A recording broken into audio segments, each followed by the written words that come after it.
Hey, thanks for tuning in. This is Okie Twister 66, and today I'm going to be talking about the first modifications made to my new Scout. I had these done at the dealership before they delivered it to me at home. Now, why didn't I pick up the bike and ride it home myself? Well, that's a whole other story. It might come along in another video. My bike is a 2021 Indian Scout Bobber 20. It's stealth gray with an 1133 cubic inch V-twin engine. It generates approximately 100 horsepower and has 6 gears. It's got a few unique features that set it apart from some of the other Scout models, and this is what initially attracted me to it. It's got things like spoke wheels with a fat front tire, elevated bars for a more comfortable fit and riding position. I'm 5'7" and weigh about 160 pounds, so fit is very important to me, and it should be to you too. Soon I'm going to be doing a 1,000-mile review, and we'll discuss my overall experiences as a new rider with his first bike. So far it's been, let's say, full of interesting experiences, all good ones. So if you like this video, please hit the like button, make a comment, or even better, click subscribe and follow me along this journey. Now let's get down to the business at hand and take a closer look.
Let's start with the first modification that's on most people's list, upgraded exhaust.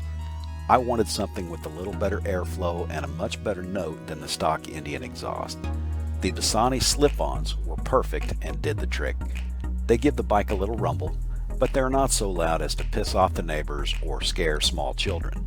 I highly recommend these to anyone who's on a budget but wants to improve the overall sound of their bike.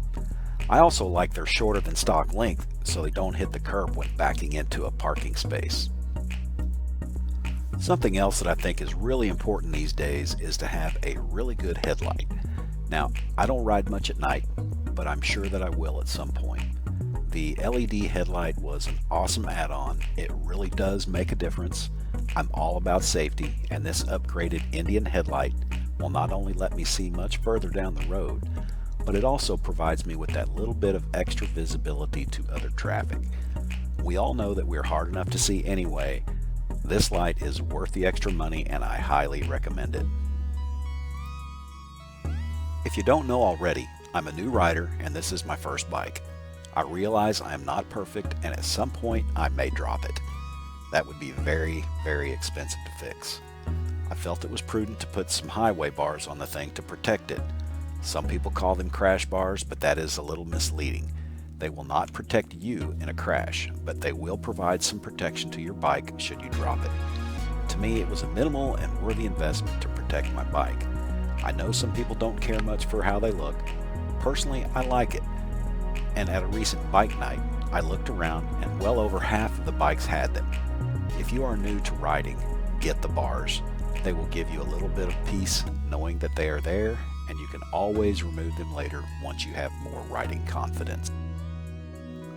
Okay, let's talk floorboards. As a new rider, this was one of those things that I went back and forth over. I'd never had any experience with, either straight pegs or floorboards. Should I get the boards or not? Well, after having them on my Scout, I gotta tell you, I love them. They are very comfortable and in a somewhat forward position. It was a fantastic upgrade. Again, highly recommended. Now here are a couple of things that I added, and I had no idea how much I would end up liking them. The back fender luggage rack and the small saddlebag. I can honestly say that I love these things, and here is why. The luggage rack capacity is not huge, so I can't strap anything extremely heavy to it, but I love the way it looks, and it also gives me a convenient place to hang and lock my helmet without scratching my bike. I'll do a review on my helmet lock in another video. Okay, my wife thinks this small saddlebag is one of the coolest things on two wheels. I might have to agree with her. The top is leather and the bottom is a heavy canvas. It's also completely lined with what I think might be a waterproof liner. It attaches easily with Velcro around the inside. I haven't experienced any wet conditions yet though. It's hard mounted to the bike, but it can be easily removed with a couple of tools. It's very easy to use and indispensable for the few doodads that I like to carry along with me on my rides. The only drawback is that it does not have a lock, but it's pretty neat how you close it up. Take a look.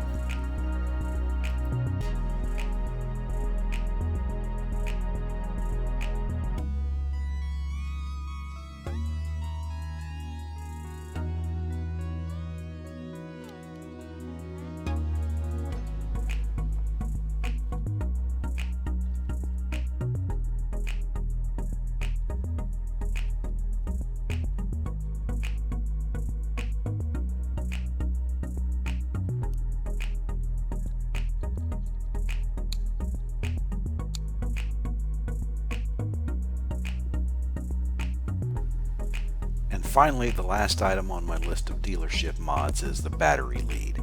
This is a must-have item, and usually the dealership will install this as part of the initial bike setup. It's compatible with a host of chargers, but the one Indian recommends is the BatteryMINDer 2012 AGM 2-amp battery charger. It can be ordered from Polaris, or you might find it online at another outlet. The Scout comes standard with an AGM type battery, which prefers a specific charger designed for them. The BatteryMINDer is a simple plug and play, and it uses high frequency pulses to partially reverse sulfation, which is a whole topic in itself. Bottom line, in theory, this charger is supposed to extend the life of your battery. We'll find out. So there you have it, a quick rundown on the first mods to my Scout. No doubt there will be more modifications to come, and I will try and share them with you here on my channel. I can see a Corbin seat in my future, and maybe a few other things. We all have our own ideas on whether or not to modify our bikes, and if so, to what extent. The important thing is to have the bike you want and enjoy it. Make it your own. Sometimes that means a little tweak here or there. For me, the process alone is a lot of fun. I will put relevant links in the description below.